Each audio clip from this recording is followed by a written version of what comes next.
Well, hello and welcome to the Cincy Reformed Podcast. My name is Zach Wise. I'm one of the pastors of Westside Reformed Church. I'm here with Brandon Burks, another pastor of Westside Reformed Church, and we are here today to discuss apologetics. And Brandon actually did his BA in Christian apologetics, and so I'm going to be interviewing him. We're reflecting on 5 common ways that Christians have argued for, defended the Christian faith and the existence of God. And hopefully this might be helpful for you as you think about these things yourselves, as you talk to friends who may or may not be believers. Perhaps some of these arguments might be useful for you. So, should we just begin there? Yeah, for Anything sure. else you want to say in terms of introductory here? Stuff? No, well, I mean, I guess just to say, this is kind of a historical overview. It's not necessarily, we're not saying this one's better than the other, or these are always helpful, and even in the history of the church, they've been presented differently. For example, with the Reformers, when proofs were brought up, it was typically in the context of persuasion. Not like a demonstrative proof per se of God, more in a persuasive conversation that you might have with an unbeliever, showing them the biblical worldview. So, I do think that many of these proofs or arguments, I think that they have a place in our apologetics, and they have a place in Christian conversation with unbelievers. Depending on who we're talking to and what they want to get into. But just I guess with that caveat that it's more of a historical survey today. Good stuff. All right. Well, we'll get started here when we will consider the cosmological argument. We talk a little bit about what that argument is. Sure. So we hear the word cosmology in there. And basically, the cosmological argument is kind of arguing, you could say, backwards. The argument is saying, okay, all these things exist. I'm seeing a lot of the world and the trees and the planets and the galaxies, and so you're arguing backwards to, well, what was the first cause? Because you can't have just an infinite string of events, but there has to be a uncaused first cause, you could say. And so the cosmological argument is going to try to persuasively show that the triune God of Scripture is that uncaused first cause. He is outside of time, for example. He created time and space. As I chat with people, sometimes they'll say, well, who made God? Who caused God? And that is a question for time. In time, it makes sense to talk about beginning and end. It makes sense to talk about a sequence of events and motions, but outside of time, it doesn't make sense to talk about beginning and end in eternity. And when we talk about God, we're talking about a being who created time and who himself dwells outside of time, and he is transcendent in that way. And so this first cause is a transcendent first cause. I have a quote here from William Lane Craig, and he was talking about the cosmological argument, sometimes referred to as the Kalam cosmological argument. It's a species of the cosmological argument. But William Lane Craig says, the cause of the universe must therefore be a transcendent cause beyond the universe. This cause must be itself uncaused, because we've seen that an infinite series of causes is impossible. It is therefore the uncaused first cause. It must transcend time and space, since it created time and space. Therefore, it must be immaterial and non-physical. It must be unimaginably powerful, since it created all matter and energy. Finally, it must be a personal being. So he talks, it's kind of working backward, like I'm a person, you're a person. So in the back of all of that is going to be a personal, uncreated first being who set all the cause and effects up to create everything that we now see. So that's kind of the gist of the cosmological argument. Now there can be some nuances and some more detailed things that you might want to tease out, but broadly speaking, I think that would be the cosmological argument. All right, good stuff. Well, let's move on then to the next one for consideration here. Let's talk about the teleological argument. Again, word's a little bit of a mouthful, so introduce the term for us, but the teleological argument. Yeah, so the teleological argument is going to be talking about the fine-tuning. It's going to be talking about the impossibility of chance producing everything that we see. So, the analogy that's often used is if you were hiking in the woods, and you came across a pocket watch.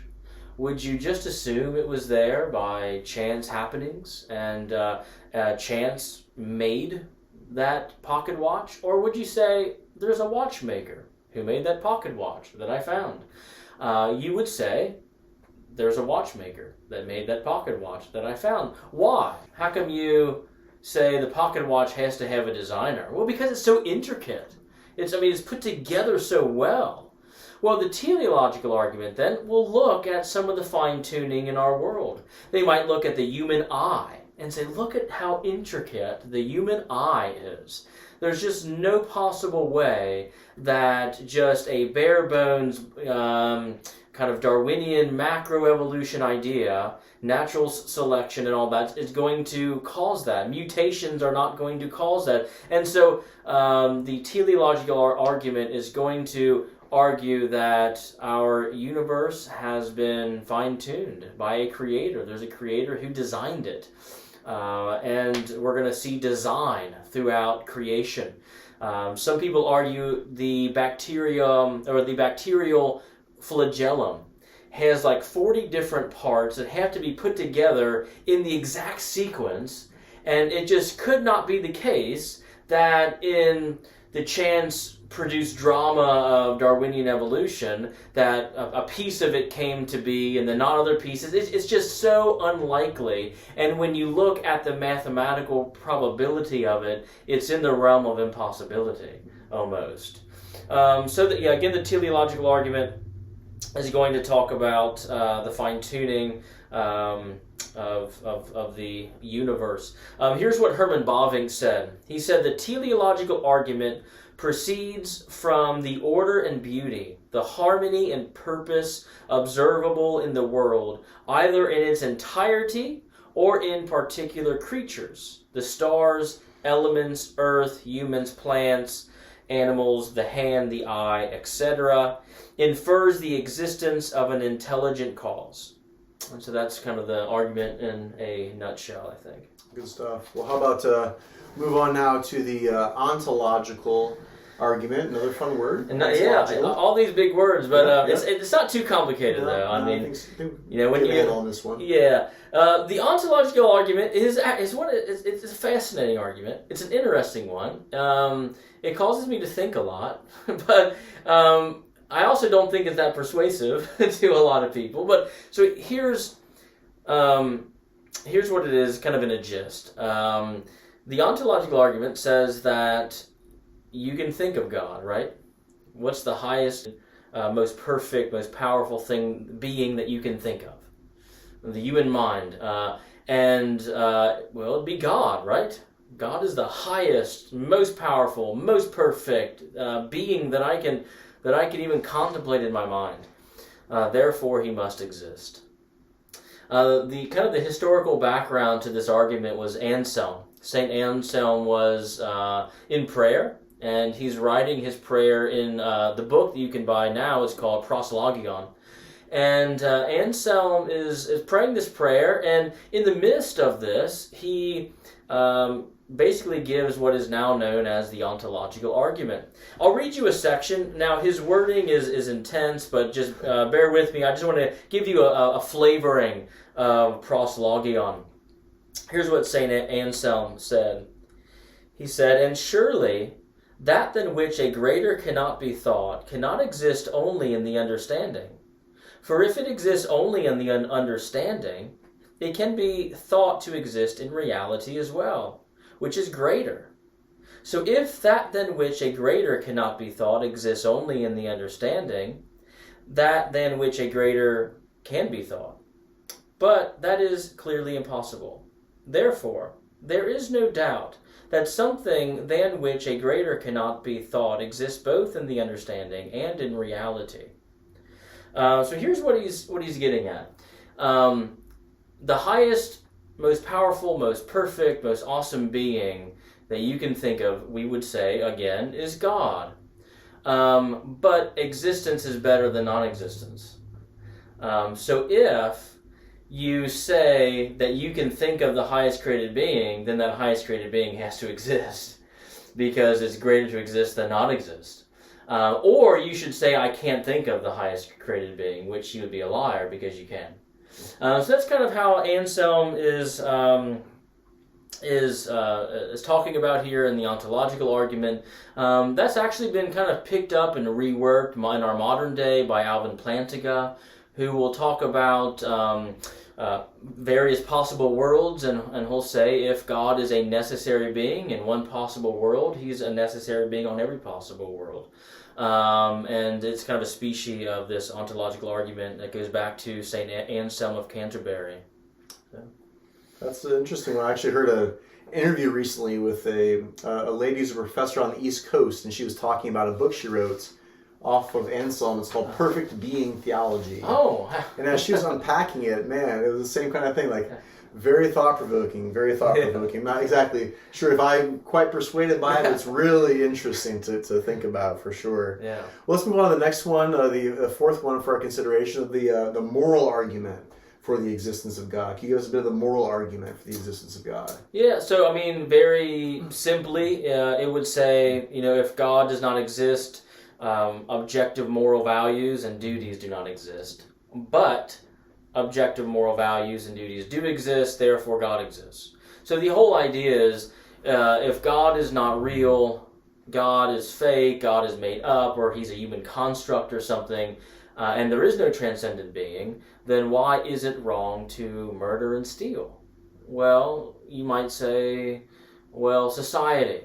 Our society says it's bad and you'll go to jail. And it was kind of like a majority rule kind of idea.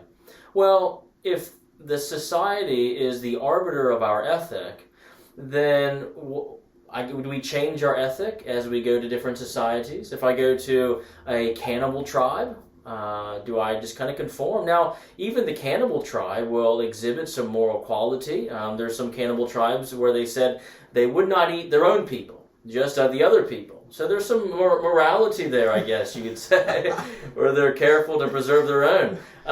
So do you just conform to that and say, well, this society has said this, and how can we then critique, say, Nazi Germany, and what that society has said was good or bad? And so the premise of the moral argument is that moral absolutes become completely relativized to where there really is no morality, just a will to power over other people.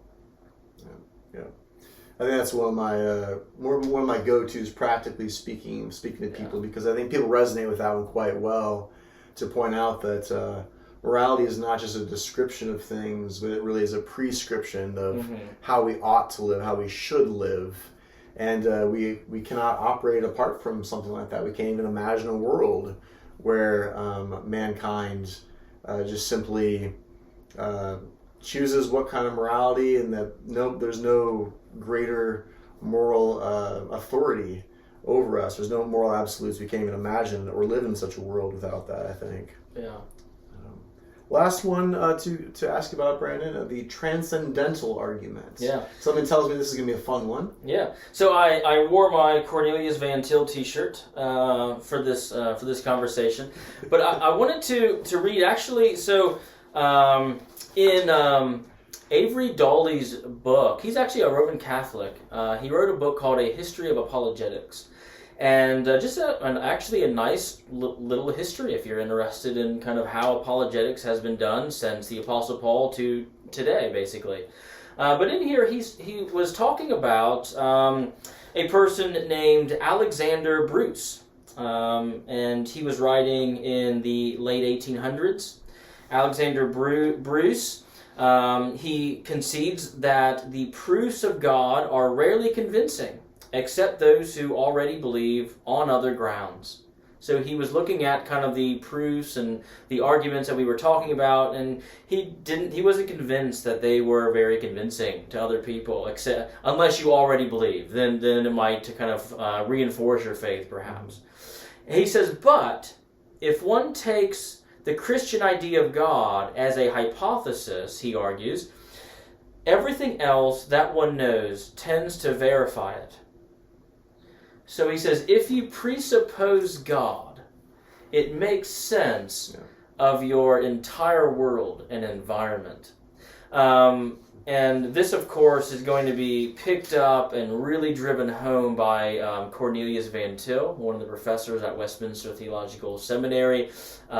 His theological method is sometimes called presuppositionalism or covenantal apologetics or reformed apologetics or something like that. And Van Til, he says this. He says, the best and only possible proof for the existence of such a God is that his existence is required for the uniformity of nature and for the coherence of all things in the world. So without God, he would say, you can't prove anything. So let me use an analogy that might help us to think about this. When I walked in this room that I'm in, I don't see the floorboards, but they have to be there, right? I'm standing on a floor. There has to be some supports underneath it.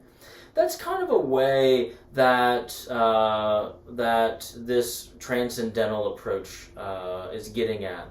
What must be the case given what we see around us, given what we know, given who we are, and our abilities to reason and our abilities to feel kind of moral imperatives when we see, for example, a child getting beating or something like that. We have this moral sense about us. We can think and count and do great things. What must be the case?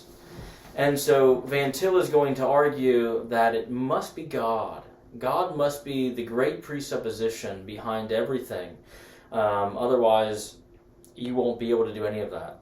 And you can do it. Therefore, it's evidence that God exists.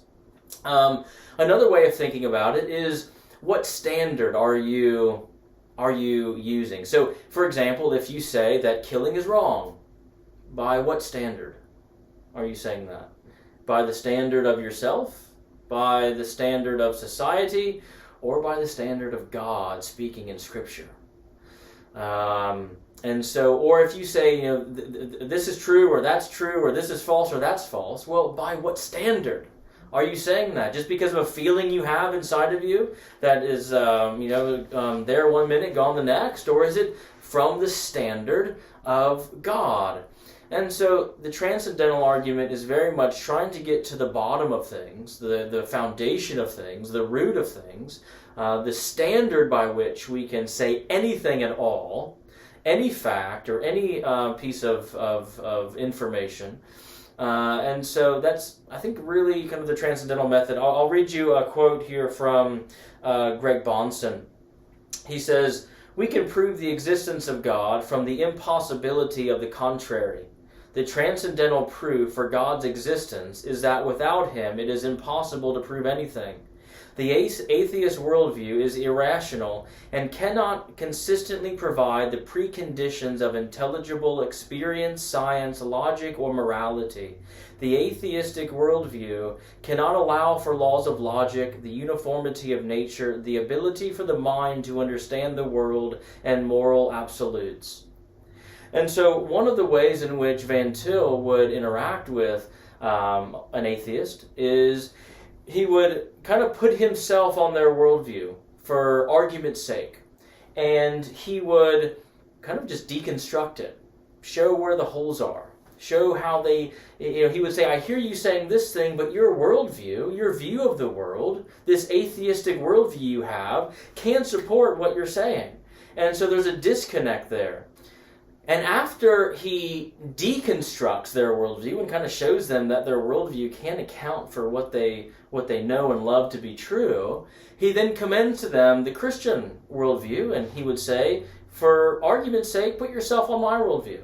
Now, doesn't it make sense now? Doesn't the world make sense? And that's where maybe interacting with evidence or arguments could come in a more persuasive way, as you invite the unbeliever upon your worldview and say, see how the Christian worldview lights up your world and everything that you're about and what you love, and see how that can make sense, finally. It's almost like you could think of it like a map, even. If you have two maps, well, which map is right? And you can look out at the horizon and say, okay, I see a tree on that horizon and a mountain over there. And then you look at one map and it's like swampland and desert, and it's not even anything that you're seeing. But then you open up another map and it's exactly mapped on to what you're seeing around you. That's what the Christian worldview does. The Christian worldview explains why the world is the way it is. It maps on, it explains things. Whereas the atheistic worldview doesn't match up. You're building on a question mark oftentimes. You put a big question mark and then you build from a question mark, and you have no standard in which to build. And so the transcendental argument is very much going to get under the floorboards, as it were, to try to deconstruct the atheistic worldview and show how it's inconsistent or irrational or arbitrary or whatever, and then commend the Christian worldview. Anything else to add? Or No, but something tells me, though, that's probably your favorite of the 5 arguments that you described before. Yeah, well, again, I'm not opposed to evidence. In fact, Van Til said evidence was the other half of his apologetic method. So I think that there's a persuasive place there, but I do think that the transcendental argument forms kind of a structural understanding of things in which we can kind of deploy different lines of evidence or arguments. Well, maybe a future episode we'll have to get into the transcendental argument, maybe a little more detail, and start considering some of the distinct aspects of it, and maybe some of the more persuasive ways that it's been utilized. But Brandon, can you maybe introduce us to a few of the books that you have here that you want to highlight for our listeners? A very basic one, Know Why You Believe by Scott Oliphint. Very basic book for just somebody interested in apologetics, written at a high school level. If you're interested in Van Til, Christian Apologetics, probably the best place to start. A pretty accessible work by Cornelius Van Til. And if you're interested in the history of apologetics, Scott Oliphint and Bill Edgar put together 2 volumes, and it's a primary source of every argument for God's existence from the Apostle Paul to today.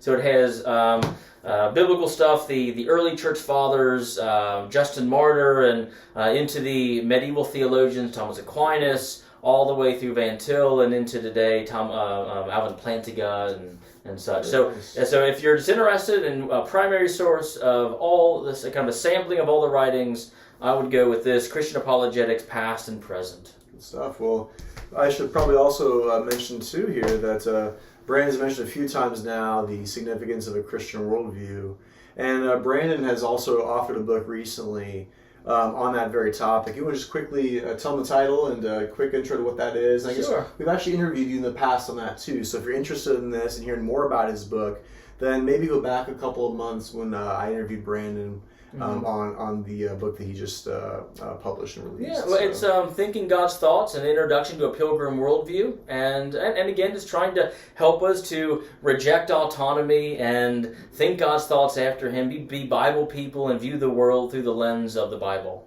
Excellent. Well, thanks so much for guiding us through some of this stuff, Brandon. Look forward to maybe talking about some of the details and nuances of these things with you in the future. And thank you for joining us today on the podcast. We hope it's been useful for you. Maybe it's helped strengthen your faith today, or give you some avenues that you can explore with friends, family, coworkers who are unbelievers or who are doubting the faith that they currently profess. So again, thank you for being with us. This is the Cincy Reformed Podcast, and we are sponsored by Westside Reformed Church. You can find us at cincyreformed.org and westsidereformed.org. Thanks again. We'll be with you next week. Bye-bye.